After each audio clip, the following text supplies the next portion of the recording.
Welcome to the Basic Training Podcast, where I talk about the preparation that we go through in order to get to the assignment that God has for us. So today's video is on perfectionism.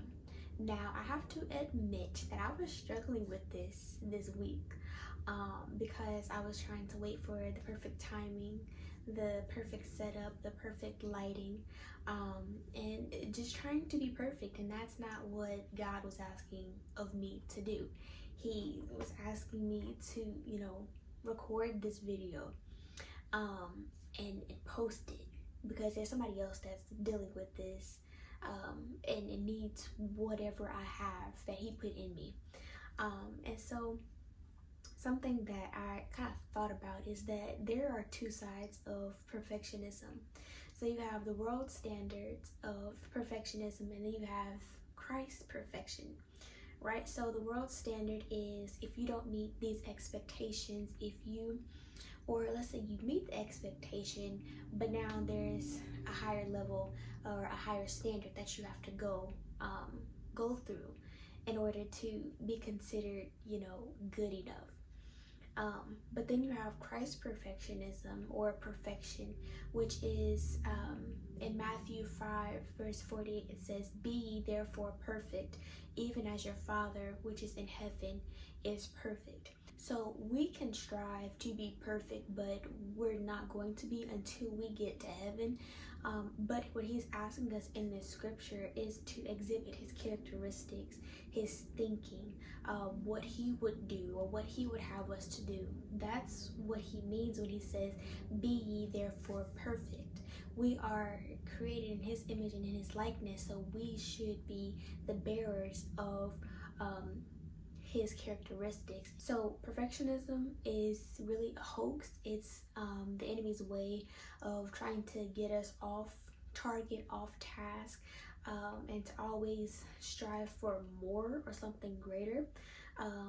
And so we cannot be perfect, nor does God expect us to be. He knows that we are human beings and we have fleshly desires, but we have to die to our flesh daily, and we're not going to be perfect, but He knows that.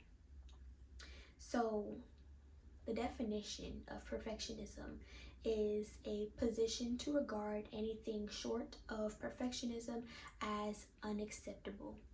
It's an unattainable goal. It's constantly raising the bar. So I reached this achievement, okay, that's good, now I have to go higher. It's feeling as though you have to measure up to a person's standards, or let's say your standards aren't good enough for yourself because of something that happened in your childhood or the way that you were expected to achieve, or whatever the case may be. And so perfectionism causes you to be performative. It causes procrastination because you already know, if I do this thing, whatever it is, and I don't like it, or I don't think that other people will like it, or it's just not good enough, it won't get done. It also causes you to be highly critical of yourself, of your work, and maybe even highly critical of people around you. It also causes a fear of failure.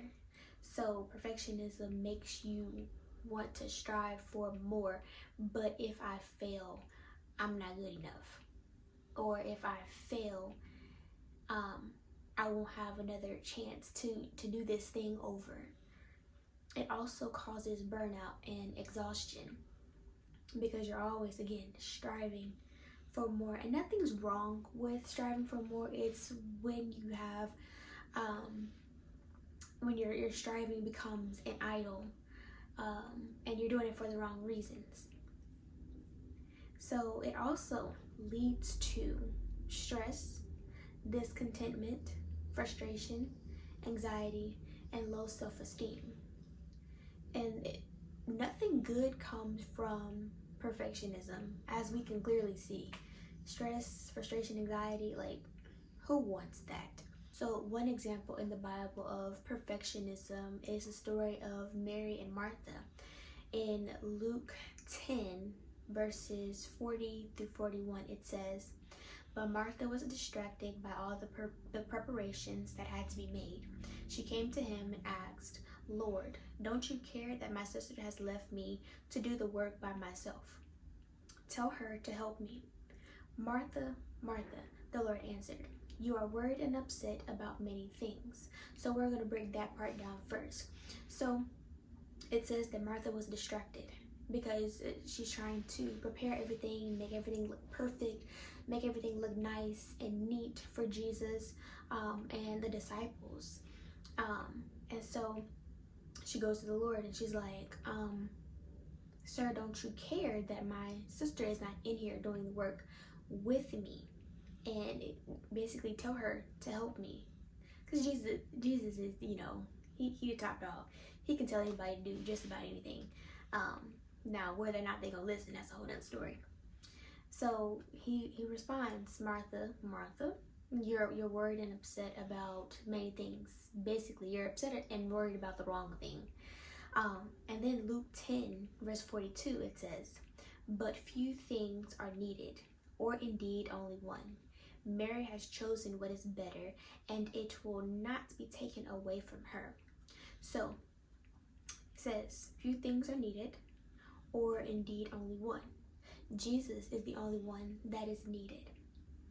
Mary has chosen what is better, and it will not be taken away from her. Mary chose to sit at Jesus' feet and wash his feet. She decided to get poured into by Jesus while she was washing his feet, instead of helping with the preparations. And that is all God is asking us to do, is to sit at his feet. And when he places something in our hearts to do, something that he wants us to create, he's not asking us to be perfect, he's just asking us to create it. So when God places something in our hearts, we tend to get in our heads about how this thing is going to look, or we try and put our own spin on it, and that's not even what God is asking us to do. Whatever the instruction is that he gave you, he wants you to follow those instructions and put out what he put in you. And so again, I was struggling with this week because I was trying to find the perfect lighting, the perfect time to record, and there's not ever going to be a perfect time. And if you keep putting it off, procrastination, it's never going to happen. And you're delaying a blessing, or you're delaying somebody that needs this video, or somebody that needs the thing that God has placed on the inside of you. You're delaying it for somebody else. If perfectionism is something that you struggle with, ask the Lord to help you with perfectionism, because he's not asking you to be perfect. It doesn't matter what other people are expecting of you. That doesn't matter. He put it in you to birth it forth, to bring it forth. So do what he's asking you to do, and allow him to help you in the area of perfectionism. Whatever area it is where you're trying to be perfect, allow him to help you to be more like him, to think like him, to look like him. He is helping you through this perfectionism. Choose to sit at his feet and to rest and to be poured into, because a lot of times we're always pouring out to other people. So allow him to pour into you. And in that moment, there's no mask, no disguise. You don't have to be perfect, you just have to be you. So choose to sit at his feet, because you don't have to be perfect.